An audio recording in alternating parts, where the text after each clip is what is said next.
there are more legislative challenges that lie ahead into the future. And Brian mentioned a few of those down the road that we may be seeing and will require more of our attention going forward. The slide here shows you two of the distinct pillars of United We Rise. First, what we're spending our time talking about today on the left, the advocacy, which includes relief and recovery that probably don't need any explanation further than that. Also vigilance. We know from past experience that there's going to be plenty of needs on the state level for legislation that may come up that could possibly be harmful to our industry. Things like, non-renewable contracts, if you will, and privacy issues and sales tax and other things that we need to continue to be vigilant about, making sure we're representing our industry in the best way that we possibly can. Chris Craytor is going to talk to you a little bit later in this presentation about the National Health and Fitness Alliance, which we're so excited about. And then on the right-hand side under public relations, there's three subjects underneath. First, the active and safe commitment, which is a standard that IHRSA rolled out many months ago to help clubs understand the importance of maintaining appropriate safety protocols, if you will. If you've been watching the news, you know that I'm from the home state of Texas that lifted all the restrictions and mandates as of Wednesday this coming week. What that's done, of course, is made everyone here celebrate on one hand, but on the other hand, it's forcing clubs to really take a look at how will they continue to operate and take the necessary safety precautions going forward. Most of those clubs around the state, fortunately, understand the active and safe commitment. They've already made that commitment. They've got some good guidelines to continue operating by.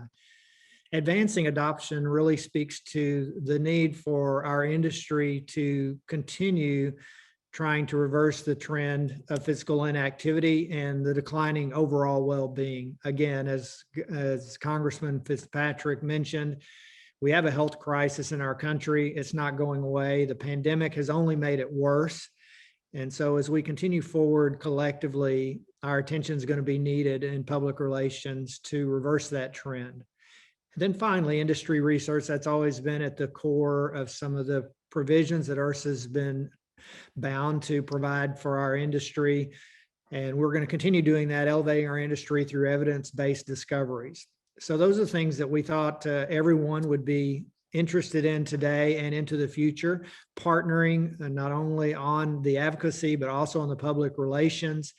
Again, we've got not only the club operators, but also suppliers and individuals that are very interested in helping move all these initiatives forward for the benefit of the industry. And if I could just say that to achieve the destiny that so many of us envision, and I've heard many of you speak about these things, and that is a vision where we're seen as a credible community resource, as a respected part of the healthcare continuum, as part of the solution to declining health of Americans overall, both physically and mentally, and especially with kids. And frankly, we all have to do a little bit more. I know so many of you on this call because I've seen the list of who's attending today. And much like myself, you're part of this industry because you're passionate about helping people look, move, and feel better. And I don't think it's a stretch to say that part of our purpose in life actually is inexorably tied to creating a healthier and happier world and helping people reach their goals related to their pursuit of well-being, however they might define that. And working within our spheres of influence to make that a reality, to make the difference that we possibly could. And while I admire that, and I feel good about my career, and I'm sure all of you do as well, and the strides that we've made, unfortunately, we simply don't have the luxury of focusing only on those that we have direct contact with. We need to harness our collective energy toward advocating for the broad industry. And specifically, we need to get out of our comfort zone, perhaps, and let Congress know that our industry needs their financial relief now and that our services are beyond essential, which is a new word that's in all of our vocabularies now, and indeed that the services are vital. With that, I'm going to hand it over to Gale Landers with the Fitness Formula Clubs in Chicago and former IHRSA board chairperson, who's going to share a little bit about the GYMS Act more specifically.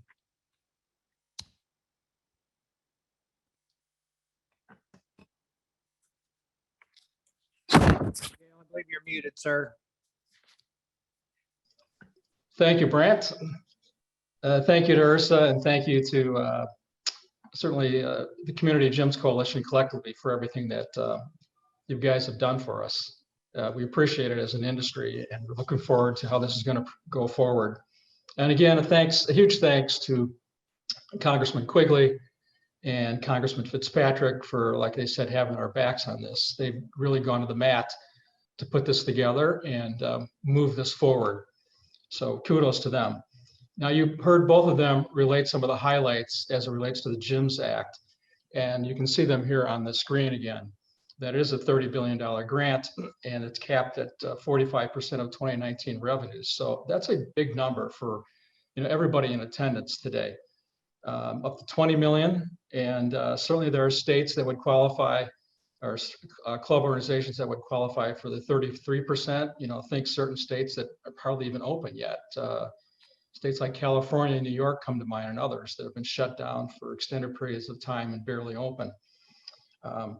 So, most of our industry really did not qualify for PPP and PPP2, if you will, on the second time around, due to the caps on employment models and various affiliation rules and guidelines. But under the GYMS Act, there aren't any issues with number of employees. And there are no affiliation issues like with PPP. And the GYMS Act is a true grant, unlike PPP, which was a loan, albeit a forgivable loan. So, and the definition of expenses that are covered under the GYMS Act is much broader than under PPP. Now, as you all know, during the shutdown periods, the revenue is gone and lost forever. It's not coming back, short of the GYMS Act and whatever certain people, a minority of the people in this industry got under PPP. So the GYMS Act really is the answer for us. And while there's been some true rent abatements, perhaps in certain situations, and perhaps some percentage of revenue type rent deals going forward, the vast, vast majority of occupancy costs for almost everybody has been largely deferred and pushed forward and has to eventually be paid somehow. And I would just say this industry has been really very good to us. And for once and for all, Washington can hear our collective voice.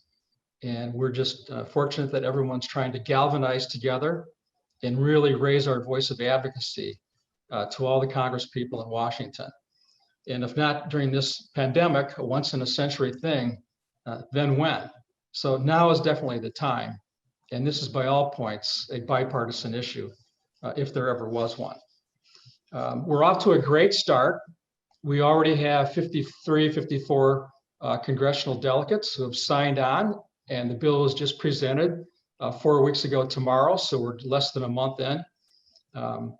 And from my view, we're shooting for 218. There are 435 congressional delegates. 218 gives us a majority, and there have been many stimulus points that have gone forward, far less than that.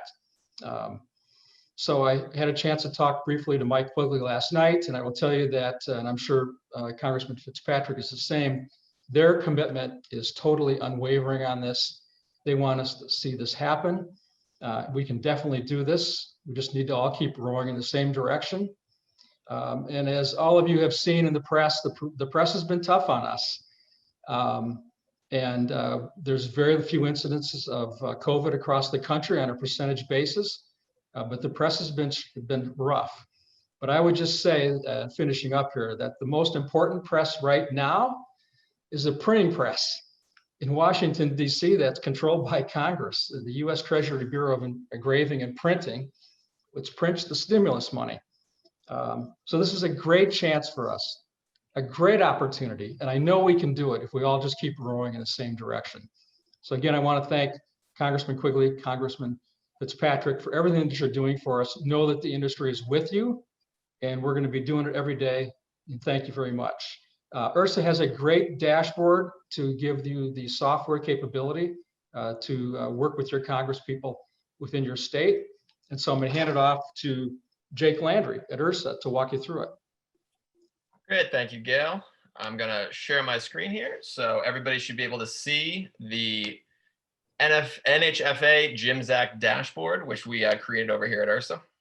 And this dashboard is really designed to be a one-stop shop for kind of everything that you would need on the GYMS Act, whether it's tracking the progress of the legislation or how to get involved and take action and contact your member of Congress yourself. You can see here right at the top, we have the most important number, as Gale referenced. The current number of co-sponsors, we're sitting at 53, which is a great number after starting our advocacy push so recently. And then something else I want to kind of draw your attention to over here is this link that's take action with our one-click campaign. So in order to make it as easy as possible for you all to contact your members of Congress, we created a one-click campaign through our Action Center that basically you're going to click the link and you'll see this screen where we ask you to put in your email, first name, last name, and physical address. And we ask for the physical address because it will automatically pair you up with your members of Congress. And once you hit submit, you'll see a screen that looks like this, which will have pre-written letters to both of your senators and your representative if they haven't already signed on to the bill yet. You can see it pre-populates your senator's name and puts your name at the bottom. I'm based in Boston, so it's showing Senators Ed Markey, Senator Elizabeth Warren, and Representative Lynch. And then once you scroll through and read the letters, you can edit them how you like. And you will click submit selected letters in the bottom, it'll send it off. The whole process will literally take less than a minute. And just back to the dashboard, we can track how those actions are kind of going through to members of Congress. We can really kind of see how our efforts are paying off. We have some information in the GYMS Act over here on the left. So what can I do to help here in the center? We have the GYMS Act co-sponsors list here on the right, a list of people who are taking the time to send personal outreach to the members of Congress, asking for them to sign on. We have a counter over here of our grassroots action. We've sent over 12,000 one-click campaign actions to Congress so far, which is fantastic, and over 479 personalized letters. Moving down here, we have some graphs that show which states have been kind of taking the lead in those personalized outreach letters. We have a graph that shows which states have been taking the lead in those one-click campaigns.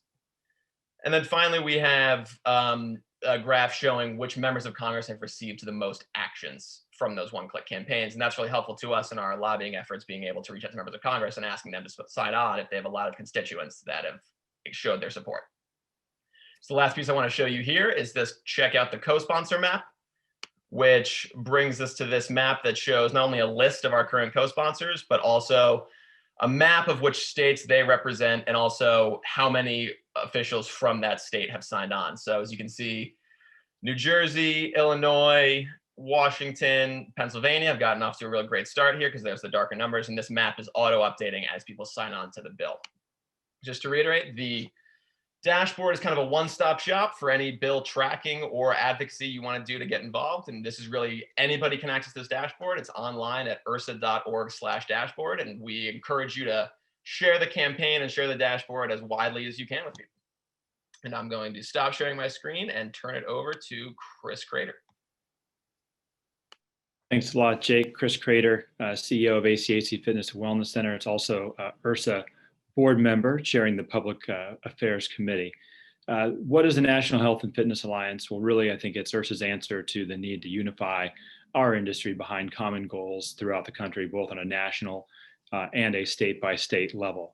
So we're going to be involved in stakeholder engagement, lobbying, fundraising, and really promoting the industry across the country, and not just through IHRSA members. I know many of you here on the call are from affiliate organizations. I know many of you are not IHRSA members, but that's okay. As Brent indicated at the beginning of this call, I think the goal is to unite our industry behind common efforts and leverage the power of IHRSA and its awesome team and great constituency to help drive forward issues that are important to fitness generally across the country. The National Health and Fitness Alliance will actually be made up of an advisory council, and that advisory council is going to adhere to a set of principles.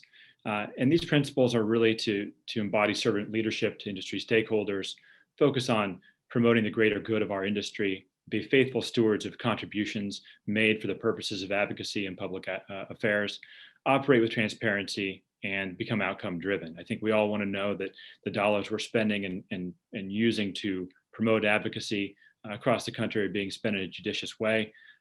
And you're going to look at what can we do? Well, the Gyms Act is just one part of it. So obviously we appreciate the Community Gyms Coalition and all their work on the Gyms Act. I think it's been a great partnership between the organizations, but IHRSA obviously has been involved with so much more.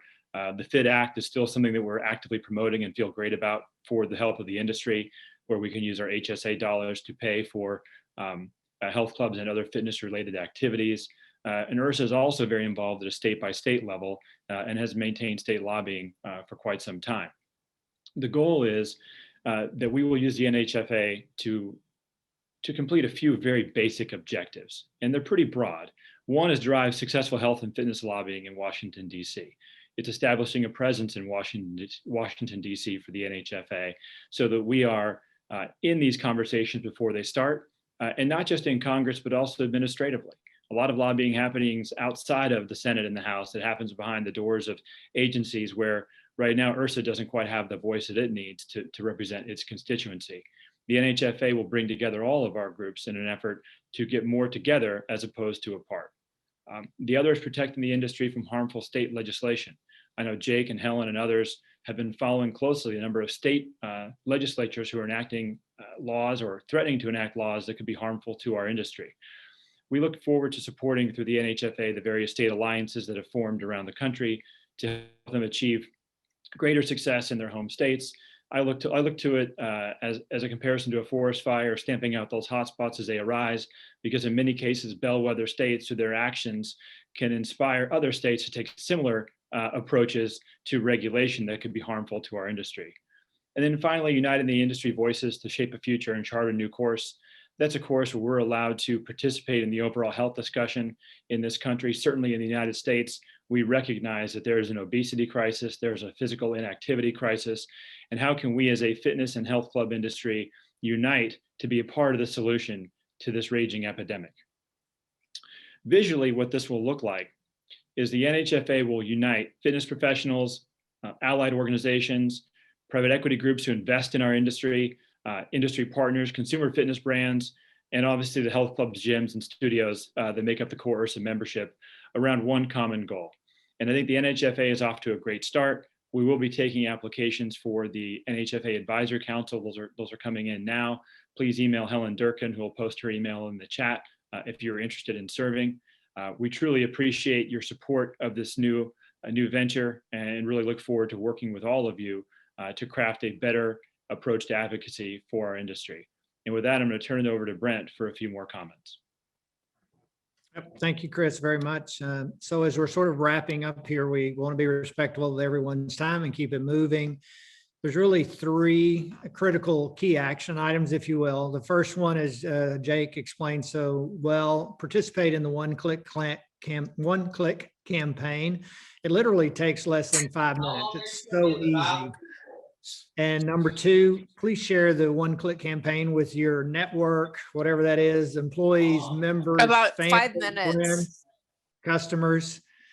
And then third, join us for the next industry action event, United We Rise Stronger Than Ever, where we're really going to shift our focus from the advocacy to the other pillars that I spoke about around public relations, which I know all of us are interested in changing the dynamic, the paradigm, the narrative, if you will, about clubs, not only with elected officials, but in the public as well. And we've got some great initiatives underway that I think everybody will be part of and want to be part of as we continue forward. You can also download the action kit at IHRSA.org Stronger Than Ever, which will give you all these items in more detail, make sure you understand exactly how to do that. So in closing, I just want to thank all of you for joining our presentation today and our information. We really do appreciate your support. We've had a lot of people jump on. As I showed the logos of the allied organizations when we began, I want to thank them all again. This may be the first time that many organizations across our industry have all sort of banded together to say, hey, we're all in this together. We're behind it. We know it's good for our industry. This is just a few of the clubs, suppliers, and other supporters that also are behind it. We could have filled up 5 or 6 pages with these, I know. So if you didn't send in your logos earlier on, if you're on the call and you'd like to add those to the mix, we'd be happy to take those for the future And we appreciate so much all the support. So one question we received, Brent, was that somebody asked if we are recording this presentation since some people weren't able to join us right at the beginning. Yes, good question. We are recording the presentation, and we'll make a link available to anyone that missed it and would like to share it. Another question was, how can somebody join the National Health and Fitness Alliance? Okay, another good question. Chris, you want to take that one, sir? Sure thing. Well, one will be actually direct contributions to the National Health and Fitness Alliance. So it will actually take direct contributions for its work. Additionally, all those who are IHRSA members will have a portion of their dues going directly to fund National Health and Fitness Alliance activities. So in a big change for IHRSA this year, which will be announced shortly, I think you'll all see a portion of those dues going directly to fund those efforts. So all of us in this industry who are IHRSA members will be behind our advocacy work. Yeah, and just to add on to what Chris said, it's not a membership affiliation. So the NHFA really won't have, quote, a membership at all. And we truly are hoping that it's very inclusive, including even individual health professionals. So health professionals might contribute something, a relatively small amount. That might be $25, $50, whatever it is. And the private equity groups might be tens of thousands of dollars. But to be part of the NHFA only requires a commitment of some level, but there's not a membership. So another question we received is, what do the sponsors think of the chances for the bill to pass? Either Gale, do you want to speak to that since you spoke with Mike just as recently as last night? Yeah, I spoke to Mike just last night, and he is doing everything he possibly can. He has met with the subcommittees, and he's tried everything to get it into the current 1.9 trillion. That's, frankly, that's not likely to happen, but he does believe there's going to be other stimulus coming down the road. And he's committed to making it happen.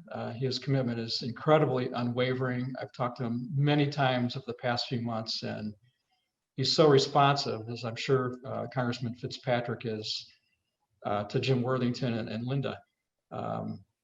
So our most important thing we can do is get sponsors. And so all the pressure has been on us to maintain our businesses, to keep them alive, and try to find a way to survive.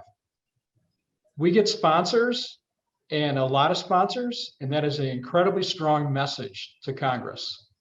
And just yesterday, we picked up Peter DeFazio, who's chairman of the House Transportation and Infrastructure Committee, someone who's going to be the author of a large chunk of the infrastructure package, coming down the pike. And he came on. He's not on the list yet. He is official, but he'll get on the 54, if you will. We also picked up Chairman Pallone, who from New Jersey. Who we're attracting influential members of the House. So I think we're off to a fabulous start. We just need to keep adding bodies. And the volume does matter. Getting the word out and doing the membership through your membership, and especially through your staff, getting the meetings with all the congresspeople across your state, especially within your district, is huge. So we're going to do our part. And then it's up to Mike and Congressman Fitzpatrick to do their part. And I think they will. I really do. This has become such a bipartisan issue on behalf of the entire health of this nation, which is such a huge cost center to this nation. I think it's a golden opportunity. And all politics persuasions aside, the House, the Senate, and the presidency are aligned. And I think it's a great opportunity for us right now.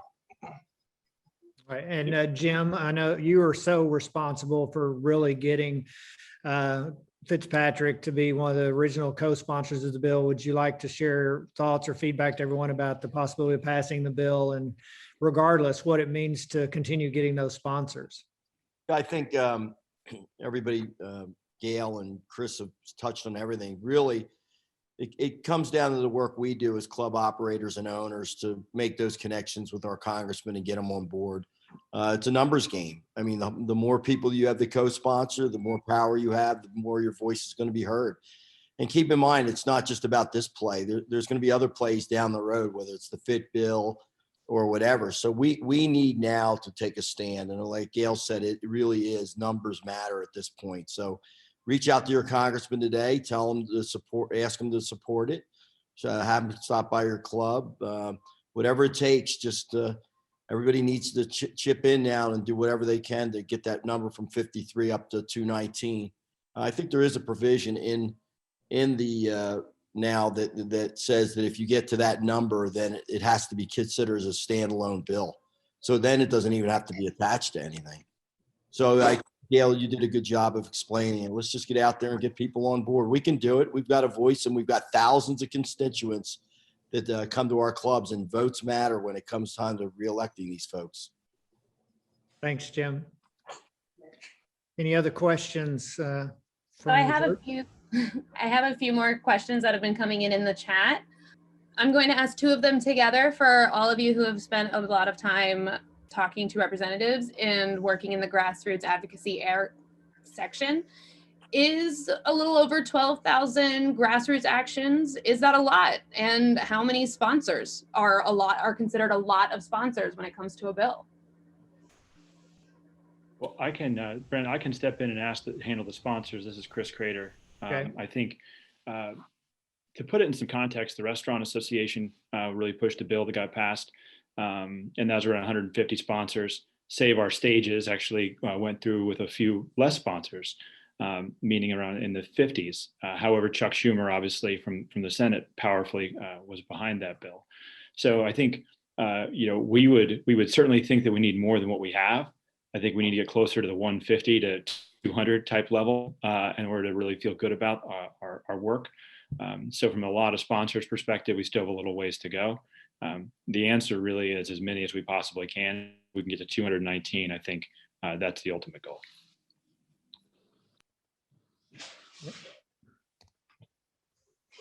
And for the actions, is 12,000 actions a lot of actions?